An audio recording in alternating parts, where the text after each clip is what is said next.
Bismillahirrahmanirrahim. Assalamualaikum warahmatullahi wabarakatuh. Puja dan puji syukur marilah kita pandatkan kehadirat Allah Ta'ala atas taufik dan hidayahnya. Pada kesempatan Ahad pagi ini kita bisa bermuajahah dalam ta'lim kita, dalam kitab Tazkiyatun Nufus, dalam kajian materi Al-Ikhlas. Hadirin jamaah rahimani Allah wa iyyakum. Kajian ini sangat penting dan para ulama terdahulu mengkajinya tidak bosan-bosan. Hari Senin ngaji ikhlas, besok Selasanya ikhlas lagi, Rebuknya ikhlas lagi. Kenapa demikian? Karena ikhlas itu syarat diterimanya amal soleh al-muwafiq bi sunnati Rasulillah. Jadi kita ini dalam beramal harus menetapi sunnah, harus belajar sesuai dengan tuntunan syariat. Kita sudah belajar meluangkan waktu, mengkaji, kemudian kita pun mengamalkan dari ibadah tadi sesuai dengan tuntunannya. Tidak cukup untuk diterima amal itu. Sampai kemudian amal itu dilakukan ikhlas untuk Allah Subhanahu wa Ta'ala. Maka para ulama terdahulu juga menulis dalam kitab-kitab mereka itu diawali dengan perkara yang paling utama, niat. Seperti misalkan Al-Imam Nawawi menulis dalam kitabnya Arba'in An-Nawawiyah. Hadis pertamanya apa? Hadis innamal amalu binniyat. Ini contoh saja. Sehingga para pembaca kitab tersebut diawali dengan meluruskan niat. Demikian ya, urgensi pentingnya kajian kita pada pagi menjelang siang ini. Mudah-mudahan Allah berikan taufik kepada kita plus minus 1 jam ke depan kita mempunyai maklumat yang benar yang kemudian bisa diamalkan insyaallah taala. Kajian pertama kita adalah tentang definisi. Itu penting. Jadi ketika kita membahas sesuatu, maka yang dibahas utamanya apa? Pengertian. Yang pegang PDF-nya dalam kitab Tazkiyatun Nufus nomor 13. Bisa ikhwan akhwat lihat, terutama yang sedang semangat belajar bahasa Arab gitu ya. Bismillahirrahmanirrahim. Al-ikhlasu huwa tajridul qasdi taqarrubi ilallah azza wa jalla an jami'i sawaibi. Ikhlas itu adalah memurnikan tujuan maksud taqarrub kepada Allah dari seluruh kotoran. Ulangi, memurnikan maksud tujuan mendekatkan diri kepada Allah dari seluruh kotoran. Hadirin jamaah, kalau ada padi yang kecampur sama tanah kerikil, dia apa pengeluarannya? Diinter. Begitu. Jadi amalan ini dimurnikan, dibersihkan, dimurnikan dari kotoran-kotoran sehingga takarub kepada Allah itu bersih murni dari kotoran-kotoran. Nanti kalau pembahasan lebih dalam yang sering muncul dua istilah, yaitu riya dengan sum'ah. Kalau riya sering dengar ya, kalau sum'ah belum. Kalau ngerti bahasa Arab kita kampanye nih supaya orang tuh belajar bahasa Arab gitu, muslimin. Jadi kalau ro'a, yaro itu artinya melihat. Dari kata ro'a yaro tuh terambillah lafaz riya. Jadi riya itu dari ro'a, yaro yaitu melihat. Subjeknya apa? Mata. Jadi kalau orang itu pengen dilihat sama orang lain, namanya riya. Kalau sum'ah itu dari sami'a yasma'u, artinya mendengar. Subjeknya apa? Telinga. Jadi dalam bahasa kita kesohor. Jadi seorang beramal pengen didengar amalannya kemana-mana.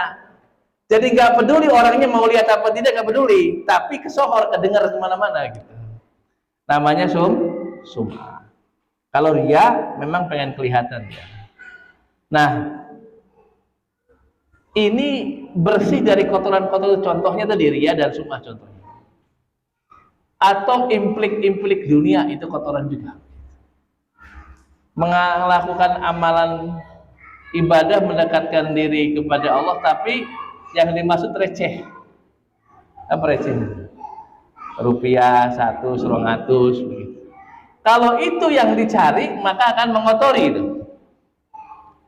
Maka orang yang melakukan ibadah mendekatkan diri kepada Allah, dia berusaha untuk membersihkan, memurnikan amalan tadi dari seluruh kotoran, maka itu ikhlas gitu, gampangnya.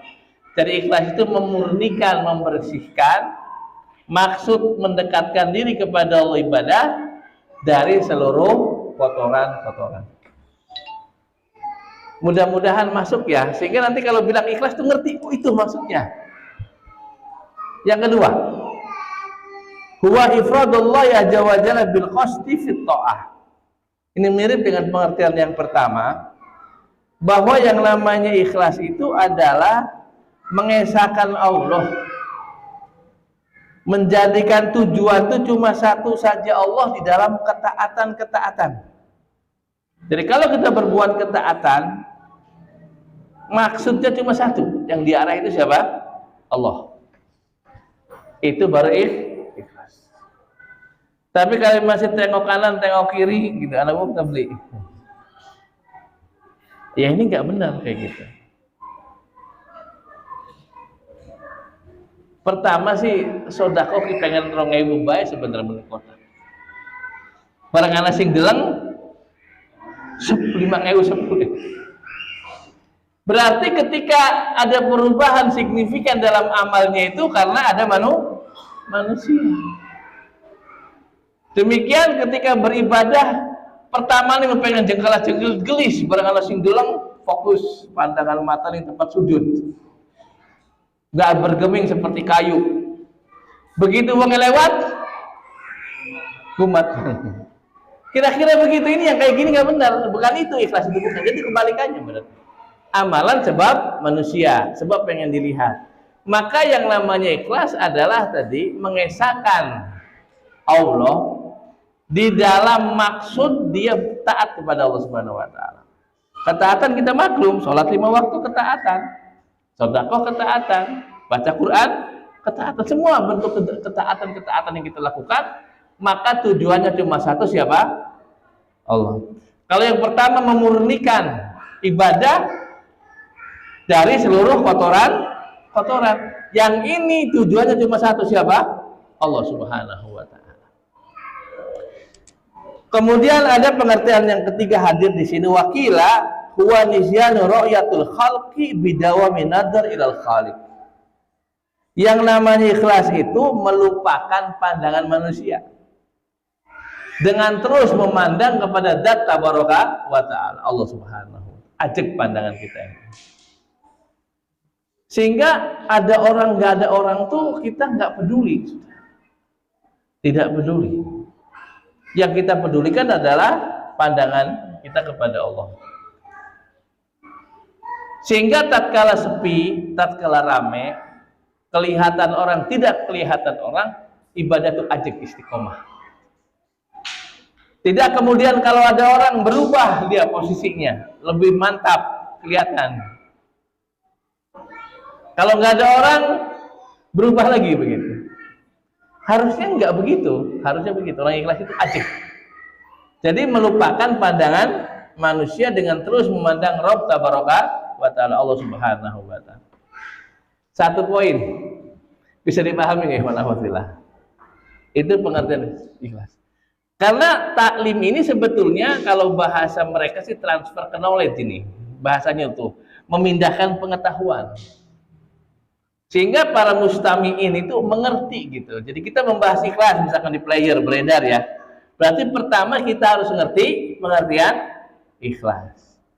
Kalau sudah akan pindah lagi kepada yang lain, gitu. Tapi pokok pertamanya harus paham bahwa ikhlas itu apa? Memurnikan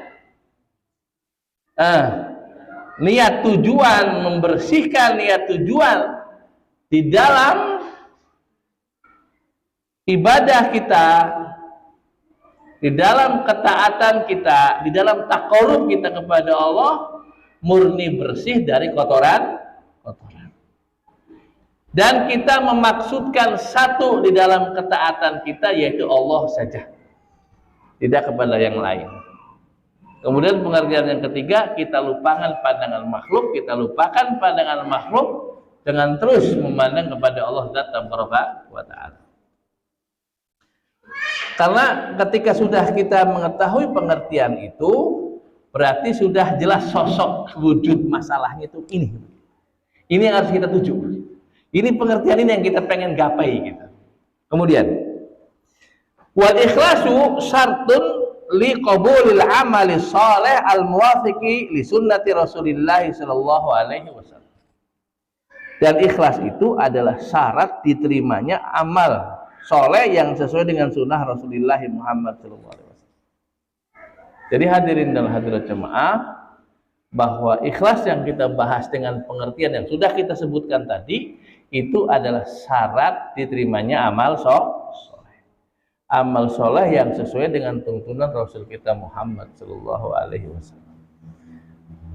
Jadi yang tampak di antara kita itu adalah amalan yang sesuai dengan sunnah, yang kita ingin gapai dan cari. Seperti misalkan sholat, Nabi bersabda apa? Shollu kama ra'aitumuni usolli. Sholatlah kalian sebagaimana kalian melihat aku sholat. Maka belajar sholat yang benar sesuai dengan tuntunannya. Belajar. Maka tampak sunnah itu, bukan? Sopnya rapat, misalkan ini ya. Pandangan tepat di tempat sujud. Takbir yang pas antara kita sejajar dengan bahu atau sejajar dengan telinga misalkan. Begitu tuntunannya, tepat. Tapi apakah serta-merta itu langsung diterima yang begitu? Tidak. Sampai kita menetepi syarat ikhlas. Oleh karena itu, maka pembahasan ini pembahasan yang mulia tentang ikhlas. Sehingga ikhlas itu adalah syarat diterimanya amal soleh yang menyesuaikan tuntunan Rasul kita Muhammad. Kok bisa begitu ya? Bisa. Sebab ada perintahnya. Kita bisa lihat dalam Quran surat Al-Bayyinah ayat ke-5. Mudah-mudahan hafal kita semuanya. Ayat kita sudah hafal semuanya. Allah berfirman, "Wa ma umiru illa liya'budullaha mukhlishina lahuddin hunafa." Dan tidaklah kami perintahkan kalian, umiru itu mabni majhul. Kalau belajar bahasa Arab itu, sorof. Artinya di. Dan tidaklah mereka diperintahkan kecuali agar mereka beribadah kepada Allah mukhlishina lahuddin, dengan mengikhlaskan bagi Allah din agama ini. Tentunya agama yang lurus. Oleh karena itu, maka ikhlas ini perintah, bukan pilihan, tetapi kewajiban, perintah. Maka seorang ketika beramal, beragama ini harus ikhlas diperintahkan kepada mereka agar mereka beribadah kepada Allah, mengikhlaskan agama untuk Allah Subhanahu wa Ta'ala. Dengan demikian maka lengkap kita dapat pengertian ikhlas, dapat dalilnya dari Al-Quran surat apa tadi? Al-Bayyinah ayat ke-5. Dan taklim yang bagus itu taklim yang mudah dipelajari, mudah dipahami. Sehingga ketika keluar dari majelis ini sudah ada di benak ini. Oh, pengertiannya itu dalilnya ini. Sehingga kita mendapatkan faedah yang besar. Kemudian setelah kita berilmu diamalkan setelah kita belajar. Kemudian dalil dari hadis. Nabi bersabda, di sini diriwayatkan dari Abi Umamah, semoga Allah meridhoinya, beliau mengatakan, Ja'a rajulun ila Rasulillah sallallahu alaihi wasallam faqal ara'aita rajulan ghaja yaltamisul ajra wa dzikra ma lahu faqal Rasulullah SAW la syai'a lahu fa'ajaha thalasa marrat wa yaqulu Rasulullah SAW la syai'a lahu thumma qala inna Allah jalla wa jalla la yaqbalu minal amali illa ma kana lahu khalisan wa bitagha bihi wajhahu. Rawahu Abu Dawud wan Nasa'i bi isnadin jayyid. Dari Abu Umamah, semoga Allah meridhoinya, beliau berkata, telah datang seorang laki-laki kepada Rasulullah SAW seraya berkata, laki-laki ini berkata kepada siapa? Kepada Rasul. Ara'aita rajulan, apa pendapatmu kalau ada laki-laki Gozza itu berperang bersama Rasul, tetapi di sini dijelaskan mencari ajr, mencari upah, wa dzikr, dan mencari sebutan saja. Orang berangkat ke medan juang pengen implik-implik dunia, pengen bayaran, dan juga pengen sebutan namanya, gentleman, pahlawan, hebat, apalagi gagah perkasa, apa namanya. Dia melakukan di medan juang itu untuk pengen sebutan nama. Malahu, katanya, apa yang dia dapatkan kalau ada tipe kayak gini? Maka Nabi mengatakan la syai'a lahu, dia tidak mendapatkan apa-apa. Dan ini diulang olehnya pertanyaan ini sampai 3 kali. Kemudian tetap Nabi menjawab tidak ada sesuatu yang dia dapatkan. Kemudian pertanyaannya, amalannya hebat kan orang ini? Hebat atau beli? Hebat, medan juang, perang, resikonya apa? Mati risiko. Betul tidak? Wong berperang dia. Tapi niatnya salah. Hatinya nih pengen al-ajr, upah, atau sebutan namanya dia kesohor tadi. Maka apa yang dia dapatkan? Tidak dapat apa-apa. La syai'a lahu. Kata Nabi enggak mendapatkan apa-apa orang. Kemudian Nabi SAW menyampaikan dalam kelanjutan sabdanya, beliau bersabda, innallaha azza wa jal la yaqbalu minal amal illa ma kana lahu khalisan wa abtagha bihi wajhahu. Sesungguhnya Allah azza wa jal tidak menerima dari amal kecuali apa? Kecuali amalan tadi ikhlas untuk Allah. Tadi dengan pengertian yang di atas. Wa abtagha bihi wajhahu, dan mencari dengannya wajahnya Allah Subhanahu wa ta'ala. Kita sejenak untuk mereview, mungkin antum sebagainya udah paham. Pertanyaannya adalah, nikmat apa yang paling hebat di surga? Nikmat apa ya, karunia nikmat apa yang paling nikmat di surga? Nah itu aja widadari misalnya, atau apa lagi, banyak nikmat itu, sampai sungainya aja, dari sungai apa, susu, ada sungai madu, sungai kalinya banyak madu. Bayangkan, padahal madu itu mahal, berapa satu liter aja ratusan ribu kadang yang bener madu itu. Ini kali madu kabeh begitu. Tapi nggak ngelahkan nikmat yang besar, yaitu nikmat melihat Allah. Nah, kalau kemudian kita pengen ikhlas, amalan itu makbul di sisinya, maka amalan itu tidak akan diterima yang dilakukan oleh seorang hamba, kecuali amalan tadi ikhlas untuk Allah dan mencari wajahnya Allah saja. Dan ini adalah diriwayatkan oleh Al-Imam Abu Dawud wan Nasa'i dengan sanad yang baik. Kemudian hadirin jamaah, dari Abi Sa'id Al-Khudri radhiyallahu anhu, ini paragraf berikutnya. Ali Nabi sallallahu alaihi wasallam innahu qala fi hajjatil wada' nadarallahu imra'an sami'a maqalati fawa'aha wa ruba hamil fiqhin laisa bifaqih. Salasun la yagillu alaihinna qalbu mri'in mu'minin ikhlasul amali lillah wal munasahati a'immatil muslimin wal luzumu jama'atihim. Dari Abi Sa'id Al-Khudri, semoga Allah meridhoinya, dari Nabi SAW bahwasanya beliau bersabda pada Hajjil Wada, nadarallahu mra'an, semoga Allah cerahkan, baguskan pandangan seseorang yang dia itu mendengar perkataanku kemudian dia jaga. Dia dengar perkataan Rasul kemudian dia jaga. Dan betapa banyak hamilu fiqh laisa bifaqih. Betapa banyak orang yang membawa fikih, pemahaman laisa bifaqih, dia tidak paham. Kemudian 3 hal yang yaghil.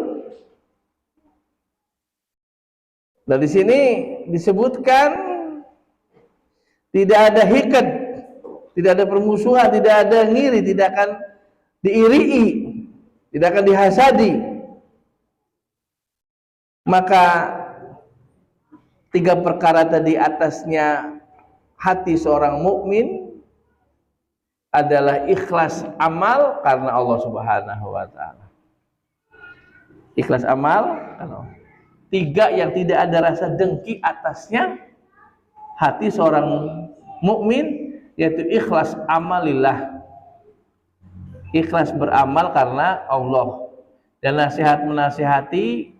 menasihati pemimpin muslimin dan berpegang dengan jamaahnya mereka. Nah, syahid konten yang ingin kita ambil dari perkataan beliau ini adalah ikhlas amal lillah, yaitu berikhlas amal karena Allah Subhanahu wa taala. Apa maknanya? Diriwayatkan oleh Al-Bazzar bi isnadin hasan dan Ibnu Hibban di dalam sahihnya, wal makna ana hadhihi thalasah tastaslihu bihal qulub. Dengan 3 perkara ini maka hati akan menjadi baik. Dengan ikhlas amal kepada Allah, dengan menasihati jamaah imam-imam kaum muslimin dan berpegang dengan jamaah mereka, maka 3 perkara ini akan menjadikan hati ini menjadi baik. Faman takhalaqa biha tahura qalbuhu. Barang siapa yang berakhlak dengan 3 perkara tadi, maka hatinya akan bersih dari apa? Dari khianat, dari kerusakan dan dari kejelekan. Siapa yang mampu untuk mendapatkan dan mampu berakhlak dengan 3 tadi.